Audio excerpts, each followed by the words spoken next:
Sing sing sing sing sing ngising.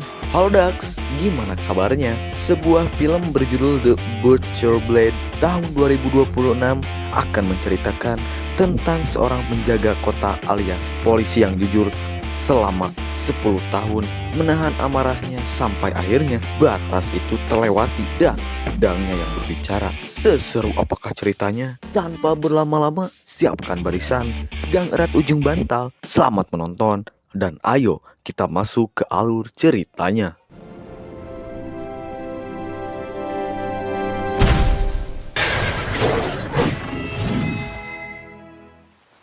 Berlatar di era dinasti Xiaongbao, di mana hukum mulai ditegakkan dengan hukuman mulai dari penjara, pengasingan, pemenggalan, sampai yang terberat yaitu dikurung dalam kamar sel yang terdapat fasilitas lengkap seperti televisi, AC, WC duduk canggih, spring bed, ukuran badak, dan saat itu mata uang resmi kerajaan berupa emas dan perak baru mulai dijalankan.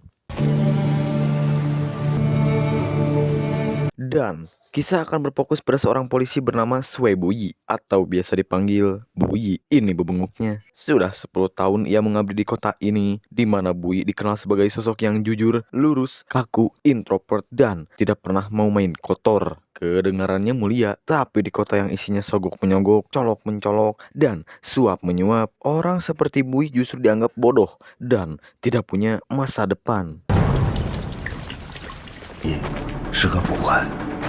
Suatu malam, terjadi keributan di sebuah tempat karaoke, di mana seorang gadis penyanyi menjadi korban kekerasan oleh seorang anak pejabat sehingga dengan cepat Buyi bergerak untuk menangkapnya. Dan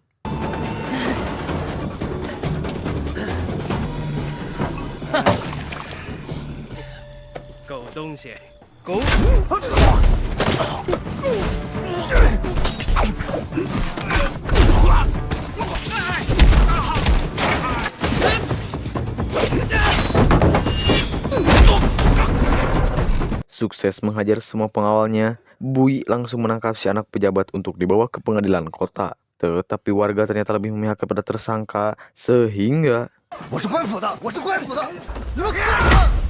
setelah dibabuk oleh sejumlah warga yang lebih pro terhadap si anak pejabat, Buyi pun dipanggil oleh kepala polisi yang justru malah menyalahkannya atas tindakan salah tangkap yang mana secara terang-terangan si pejabat alias ayahnya tersangka terlihat memberikan sejumlah perak untuk menutup kasus ini sehingga Buyi hanya bisa meminta maaf kepada si korban karena belum bisa menegakkan keadilan.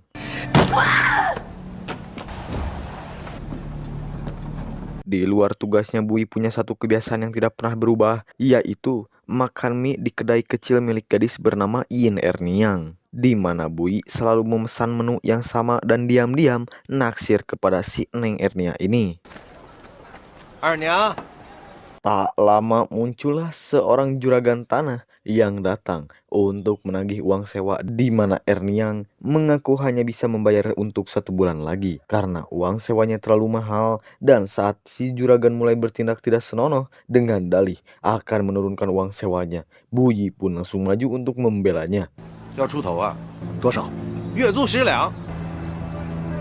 Melihat Buyi bersikap sok pahlawan, si juragan pun memanfaatkan hal itu untuk mempermalukannya dengan cara menyuruh Buyi meminum beberapa kendi kecap asin apabila ingin uang sewanya diturunkan.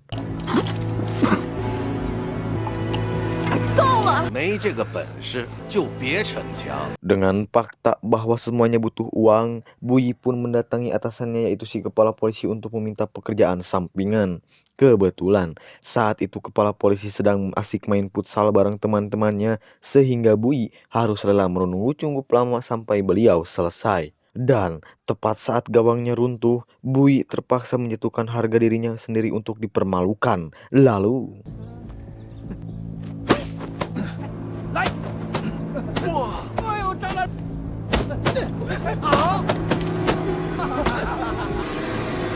alhasil Buyi pun mendapat pekerjaan tambahan sebagai penjaga gudang logistik yang merupakan tempat disimpannya 500.000 tael perak. Bantuan dari istana untuk para korban banjir di kota ini aturannya sangat ketat dan mengharuskan penjaga untuk berjaga berpasangan setiap 12 jam sekali dan tidak boleh ada kesalahan sedikit pun.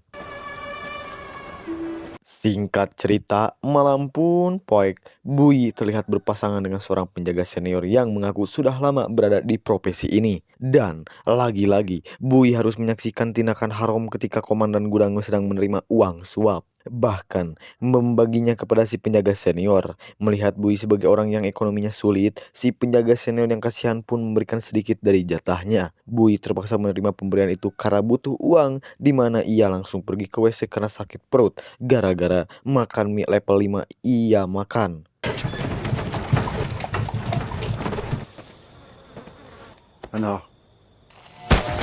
Dan ya, komandan gudang dan seluruh penjaga pun ditemukan sudah tewas terbunuh, di mana Bui mempergoki 3 orang asing yang sedang memindahkan peti berisi perak sehingga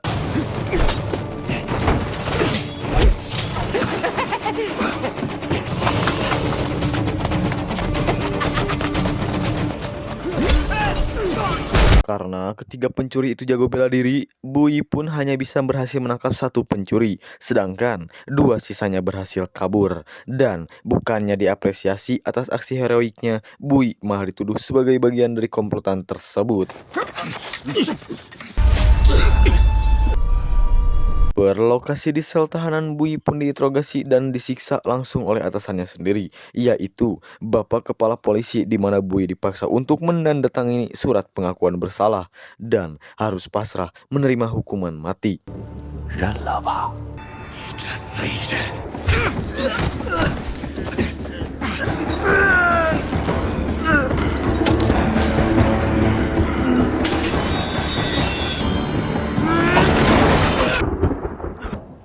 Dan ya, berkat kemunculan inspektur provinsi bernama Li Zhen, ini bebangusnya, nyawa Bui akhirnya terselamatkan, di mana Li Zhen menjelaskan bahwa kasus ini akan diambil alih langsung oleh hakim kekaisaran, yaitu 黄提醒到。黄提刑，杨同判。 dan inilah Huang Si Hakim, kekaisaran yang ternyata adalah guru dari Bui itu sendiri, di mana istana dulu pernah mendirikan perguruan untuk melatih para prajurit berbakat, dan Bui merupakan angkatan pertamanya sebelum akhirnya memilih keluar. 陪着黄大人将此案查个明明白白。杨大人请便。 Di hadapan gurunya, Bui menceritakan semua kesaksiannya, mulai dari si penjaga senior yang gerak-geriknya mencurigakan, termasuk keahlian bela diri mereka yang di atas rata-rata manusia normal. Berdasarkan analisisnya, kepala polisi kemungkinan besar ikut terlibat karena terlalu cepat menuduhnya sebagai tersangka. Melihat kondisi Bui yang memprihatinkan, Wang Si alias Hakim alias sang guru pun menceritakan Bui kesempatan untuk membuktikan. Semua ucapannya dimulai dengan menginterogasi 1 pencuri yang tadi berhasil ia tangkap.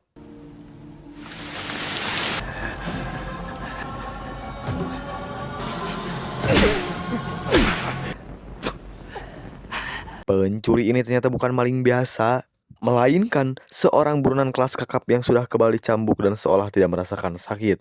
Sehingga Li Zhen yang greget pun menggunakan teknik khusus yang sangat mematikan, yaitu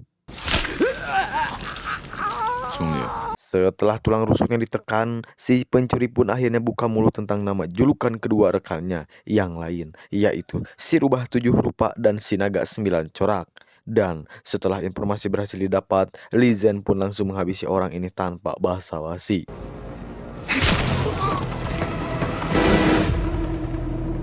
Keesokan paginya, sebelum memulai penyelidikan, Bui mengajak Li Zhen sarapan sebagai ucapan terima kasih, di mana dari obrolan ini diketahui bahwa Bui dulu sering disebut-sebut sebagai murid paling hebat dan berbakat di perguruan. Tapi karena rasa simpati dan kemanusiaannya Bui terlalu tinggi, ia akhirnya keluar dan malah menjadi polisi biasa di kota yang geblah-gebloh ini. 你听我一句劝啊，你千万别像以前那么傻。 Selesai sarapan, mereka langsung pergi ke sebuah bank terselubung yang dianggap sebagai tempat pertama yang paling cocok untuk memulai penyelidikan. Bukan tanpa alasan, bank di zaman itu adalah tempat pelaburan perak yang pas untuk melenyapkan barang bukti. Dan meskipun tidak menemukan perak curiannya, Li Zhen berhasil mendapatkan buku catatan keuangan yang bisa dijadikan sebagai petunjuk awal. 案子要紧，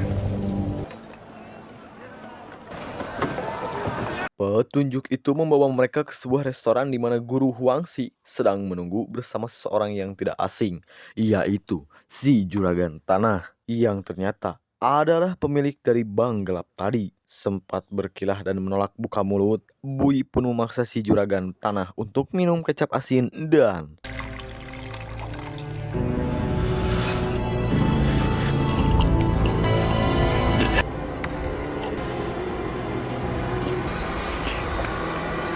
小二， mamam tah kopiok.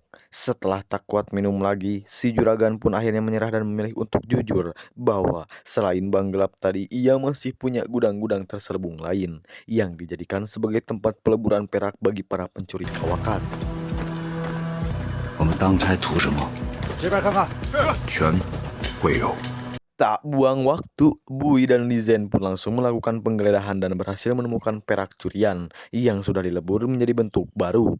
Dari barang bukti yang ditemukan inilah penyelidikan mengarah kepada si pejabat dan anaknya yang sombong itu, yang mana setelah dipaksa buka mulut terungkaplah bahwa perak-perak curian itu diambil dari tempat pencelupan kain yang sekaligus mengarah kepada salah satu pelaku, yaitu Naga 9 Corak. Saat akan pergi itulah Bui tiba-tiba teringat dengan kelakuan si anak pejabat tempo hari yang menyakiti gadis di tempat karaoke, di mana Bui menyuruh si anak pejabat untuk memegang pedang miliknya, sehingga dengan dalih mencoba melawan petugas, Bui punya alasan untuk memberikannya pelajaran. Tiba di tempat pencelupan kain, mata Bui langsung tertuju pada sepasang tangan yang terlalu kuat untuk ukuran pekerja biasa. Dan saat namanya dipanggil, tiba-tiba 许文龙，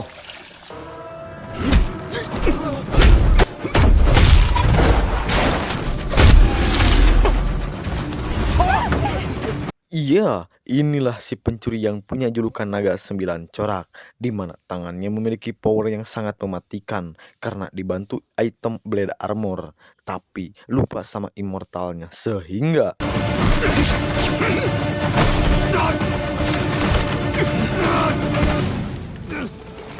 karena Bui dan Lizen sama-sama jago gelut, Naga 9 Corak pun berhasil ditumbangkan dan akan dibawa ke kantor untuk diinterogasi. Tetapi ia langsung mati setelah ada pelaku lain yang melesatkan anak panah, sehingga dengan cepat Bui dan Lizen pun menyebar untuk mencarinya. Terpisah dari legend pasukan, Bui mengikuti seorang perempuan yang mencurigakan dan tepat di dalam gudang penyimpanan petasan, Bui berhasil mengungkap sosok perempuan itu yang ternyata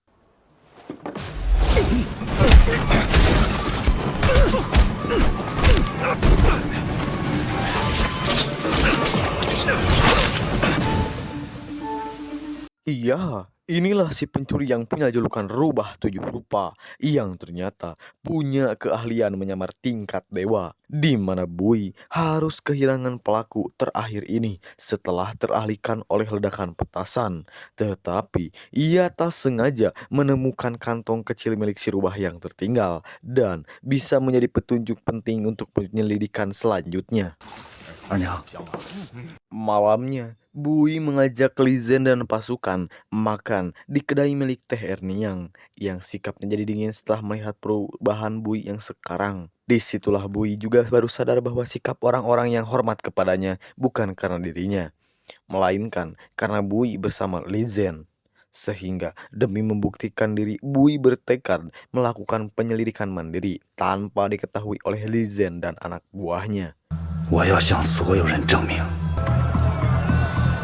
Bermodalkan kantong kecil milik si Rubah yang tertinggal, Bui pun menyisir satu persatu toko yang ada di kota untuk menanyakan asal kantong kecil perhiasan itu, di mana pencariannya berakhir di sebuah toko kosong yang terdapat seorang bocah yang memiliki kantong kecil persis seperti milik si Rubah, sehingga 是你的吗？ 不是啊，我的在这儿。 小虫，小虫， tak lama muncullah si Rubah yang langsung terkejut dengan keberadaan Bui di sana. Tanpa basa-basi, Bui langsung menunjukkan kalung milik si bocah yang ternyata adalah anak kandung dari si Rubah ini. Sehingga demi satu-satunya darah daging yang ia miliki, si Rubah tidak punya pilihan lain kecuali menuruti perintah Bui. 老师，他就是金面狐狸。 Bui pun langsung membawa si rubah ke hadapan guru Huangxi untuk diinterogasi yang tanpa banyak ini. Si rubah pun akhirnya jujur bahwa dalang di balik semua ini adalah Bapak Hakim Kota yang menyuruh dia dan dua pelaku lainnya mencuri perak-perak tersebut dari gudang logistik. 顽抗者，格杀勿论。 Tanpa buang waktu, seluruh pasukan pun langsung bergerak mengepung kediaman Bapak Hakim Kota. Satu persatu penjaga pun dihabisi, termasuk si kepala polisi yang kebetulan ada di lokasi. Dan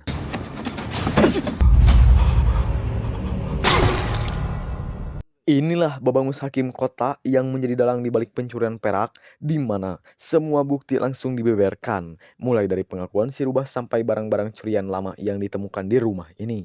Meski sudah terpojok, Hakim Kota masih berusaha tenang dengan menyajikan teh dan mencoba bernegosiasi. Akan tetapi, tebak apa yang dilakukan oleh guru Huangxi? 听闻黄大人精通骑术，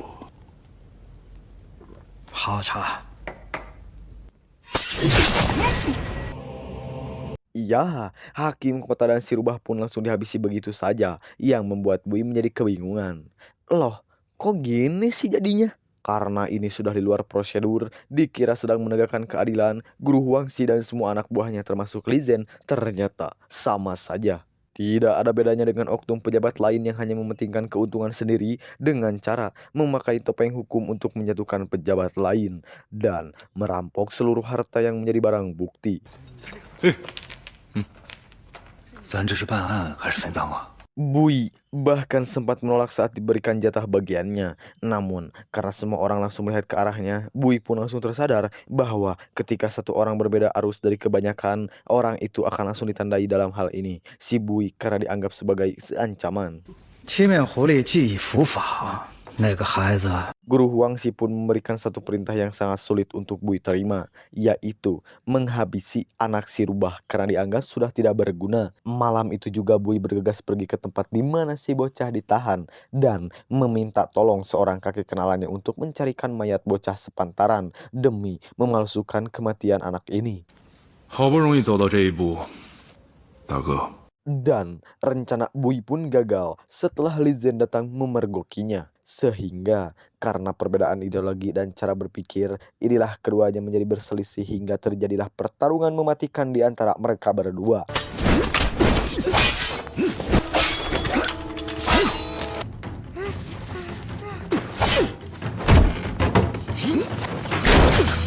Meski sudah berusaha sekuat tenaga, Bui pun gagal mencegah Li Zhen menghabisi bocah tersebut. Yang pada akhirnya Bui yang sudah dipenuhi amarah langsung ngamuk menghabisi Li Zhen, saudara seperguruannya sendiri.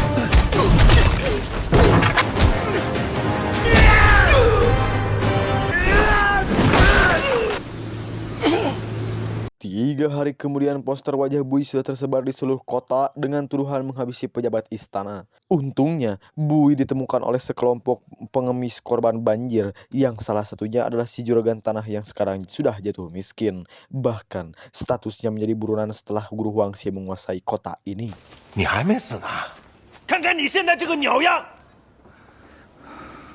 Dari si mantan juragan tanah inilah Bui mendengar rumor yang cukup membakar dadanya, yaitu terkait guru Huangxi yang sekarang menguasai penuh kota ini. Bahkan berencana mengumpulkan semua korban banjir dengan iming-iming pekerjaan, menuduh mereka sebagai pemberontak dan akan dihabisi di satu tempat secara bersamaan.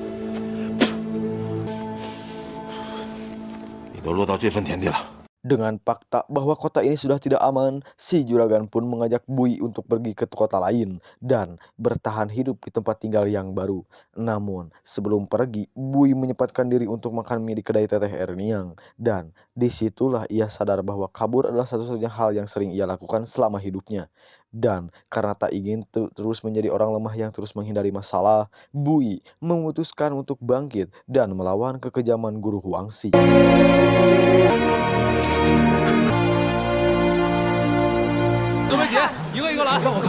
Keesokannya, guru Huangxi terlihat sudah berhasil mengumpulkan ratusan korban banjir yang akan ia habisi dengan tuduhan pemberontakan, lengkap dengan surat laporan palsu yang sudah disiapkan. Dan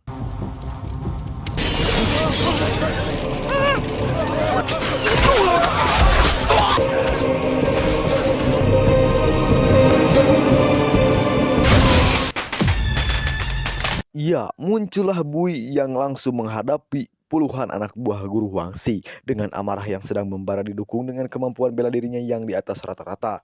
Bui pun terus maju untuk mengejar target utamanya yaitu mantan gurunya sendiri.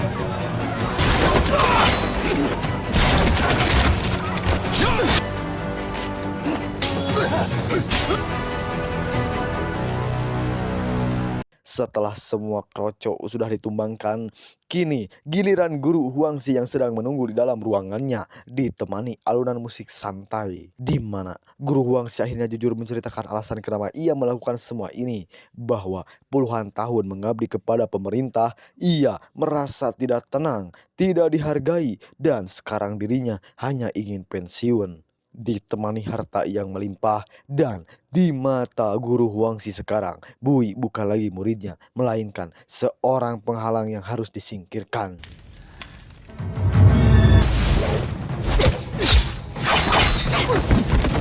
Dan ya, gadis pemain gitar ini ternyata adalah pengawal pribadi guru Huangxi yang sedari tadi mengamati situasi, tetapi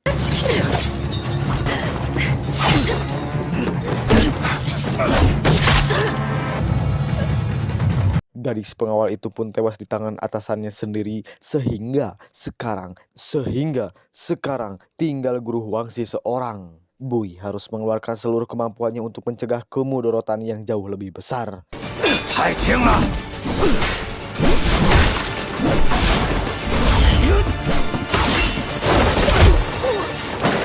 Sempat jatuh beberapa kali, Bui kembali bangkit dan terus memberikan perlawanan. Yang mana dalam detik-detik akhir pertarungan Bui menyadari satu hal, bahwa tenaga si guru sudah tinggal sedikit karena nggak pasang immortal.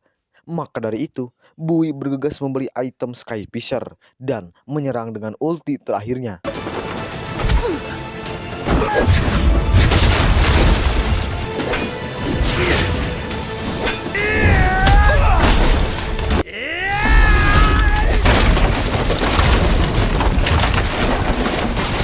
Tepat saat runtuhnya pondasi kayu bangunan ini, muncullah tentara kekaisaran yang tiba di lokasi dan hanya menemukan tubuh kaku guru Huangxi.